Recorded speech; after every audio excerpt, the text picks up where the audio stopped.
On peut-tu bien me dire c'est qui attendait un nouveau film Massacre à la tronçonneuse? Pas moi en tout cas.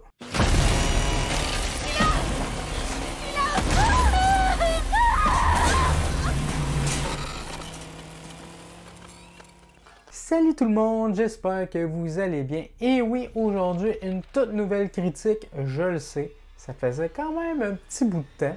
J'ai l'impression que je dis toujours ça. Aujourd'hui, on va parler du film Massacre à la tronçonneuse, Texas Chainsaw Massacre, désolé pour mon anglais horrible, sorti vendredi le 18 février sur Netflix. Et oui, c'est une production Netflix, même s'il y a plusieurs autres sociétés de production qui ont contribué à ce film-là. Ça le rend-tu meilleur pour autant? Pas vraiment, non. Ce nouveau Massacre à la tronçonneuse, avant de parler de l'histoire, faut que je vous parle un peu de l'histoire de la franchise. Bon, il y a eu le premier Massacre à la tronçonneuse en 1974, me semble. Après ça, il y a eu une suite, un troisième, un quatrième.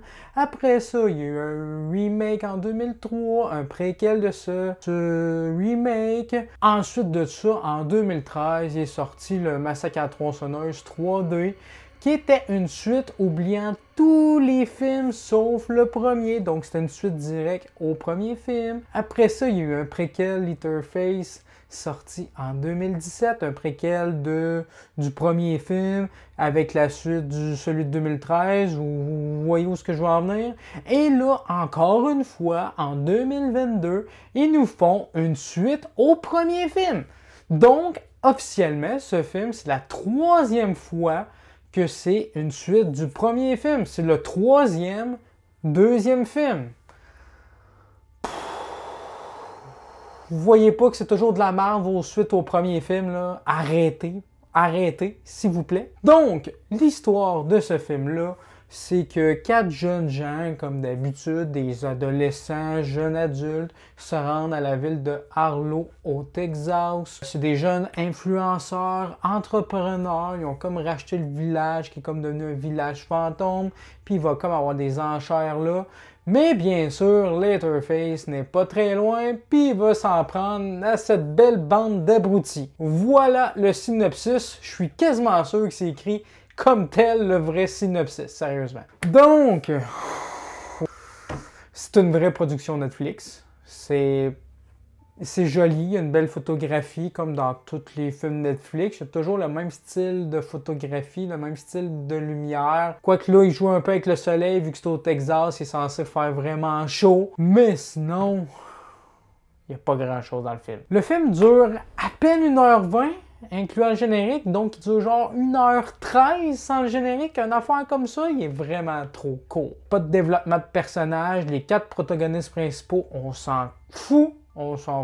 Il y en a une parmi l'eau, la jeune, l'adolescente, qui a un petit background parce qu'elle a survécu à une fusillade dans une école. Pensez pas que ça va être full joué sur la psychologie du personnage, parce qu'on s'en fout, c'est juste survolé un peu. Il y a le thème du film de faut pas lâcher prise, faut pas fuir, faut se battre, faut battre le méchant. Mais c'est très survolé et c'est quasiment dit tel que je viens de le dire dans le film. Le film fait pas peur, oui, il est gore, il est très gore, il y a des meurtres originaux, des meurtres qui font plaisir. Mais par contre, il n'y a pas cette ambiance malsaine, glauque des anciens films. Le remake de 2003 fait beaucoup mieux. Le préquel de ce remake-là a fait beaucoup mieux. Celui de 2017, j'ai même pas osé le voir, pour être bien honnête avec vous. Puis celui de 2013, Alexandra Daddario, c'est le seul point positif de ce film-là, parce que il est aussi mauvais que celui-là dans mes souvenirs. Pourquoi faut toujours faire des suites à l'original? C'est un peu le même syndrome qu'Halloween ou Terminator, là, dernièrement. En fait, ce film-là, même, ça surfe très sur le Halloween 2018, parce qu'on retrouvait Laurie Strode qui voulait affronter Michael Myers. Là, on retrouve Sally, la seule survivante de Massacre tronçonneuse 1, l'original. Donc, on la retrouve 40 ans plus tard, déterminé à se venger de Letterface. C'est vraiment un copier-coller de Halloween 2018, mais en vraiment très poche. Malheureusement, c'est pas la même actrice que dans le film d'origine, parce que l'actrice est décédée en 2014. Elle avait un petit rôle dans celui de 2013, mais Là, elle pouvait pas revenir, elle est décédée, l'actrice, malheureusement. Pourquoi j'ai détesté le film? Parce qu'il n'y a pas d'histoire, parce qu'il n'y a pas de développement de personnages, on n'a aucune empathie pour ces personnages-là. On sait qui va mourir, dans quel ordre ça va arriver. La fin est ridicule, c'est prévisible. Puis les réactions des personnages sont connes. Fait que non, c'est un film très moyen que j'ai déjà oublié.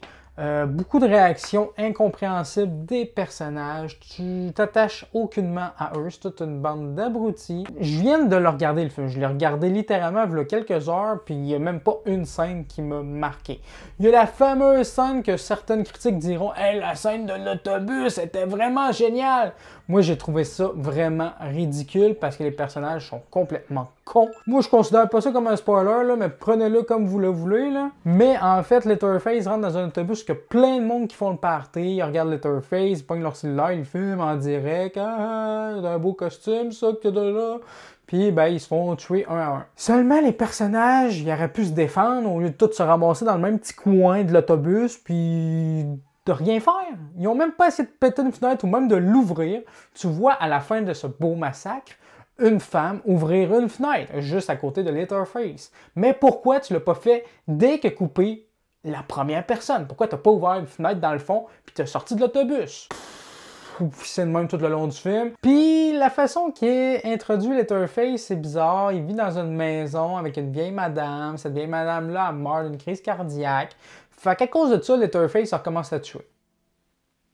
Hein? Pas de famille cannibale, rien de tout ça, comme dans les précédents films. Je veux bien qu'il y ait du changement, je suis d'accord, mais ça fait très bizarre dans un film Massacre à la tronçonneuse quand t'as vu ça pendant genre les 7 films avant. C'est très très weird. Non, vraiment, il n'y a pas d'ambiance dans ce film-là. Il fait pas peur, il n'y a pas de suspense parce que tu devines tout. Puis la fin, c'est vraiment une fin à la Jason Voorhees dans Vendredi 13. J'ai trouvé ça vraiment ridicule. C'est censé être un vieux bonhomme de genre 70 ans. Il se fait tirer dessus par 2 balles de shotgun. Il court avec sa tronçonneuse après comme si rien n'était. Il se fait poignarder. Il court comme si rien n'était encore une fois. Puis même il s'allie, là, elle se mange un coup de tronçonneuse. Puis après ça, il est capable de shotter dessus avec son shotgun de loin en plus. Ridicule. Le film, c'est un bon divertissement. Tu sais, il divertit pour son côté gore. Il y a des meurtres originaux. Mais je trouve que Leatherface, dans ce film-là, il fait vraiment surhomme. Un peu comme Michael Myers. Je trouve que ça fait trop bizarre. Là, il se mange des balles. Ça arrête plus. Il se fait poignarder. Il se fait noyer. Il revient à la fin. Puis, vous voyez que je l'ai pas aimé le film. Pour le côté gore, fun, ça, les personnes qui cherchent un film juste de divertissement, qui se foutent des personnages, qu'on se fout de l'histoire, que ça embarque tout de suite dans l'action, puis dans n'importe quoi, puis que les personnages sont cons, puis vous voulez voir du sang, vous voulez voir du monde mourir, du monde niaiseux mourir, ben vous allez aimer ce film-là. Mais si vous cherchez un peu de subtilité, une ambiance malsaine, une ambiance glauque, un peu de frisson, un peu d'épouvante, un peu d'originalité, mais vous allez vous ennuyer à mourir comme moi devant ce film-là. Et voilà, c'est déjà la fin de cette petite critique. J'espère que la vidéo vous aura plu. N'hésitez pas à me dire en commentaire, vous, qu'est-ce que vous avez pensé de ce film-là. N'hésitez pas à me dire aussi c'est quel votre classement préféré des films Massacre à la tronçonneuse. Je suis curieux de savoir ça. Il y en a peut-être qui vont me trouver un peu trop sévère dans ce film-là parce que j'ai vu des premiers retours quand même assez positifs. Je suis quand même surpris. Si vous avez aimé la vidéo, n'hésitez pas à laisser un petit pouce bleu à la vidéo. Ça fait toujours plaisir. À partager la vidéo et surtout à vous abonner pour voir les prochaines vidéos. Sur ce, on se dit à la prochaine. Continuez de regarder des films et des séries. Ciao!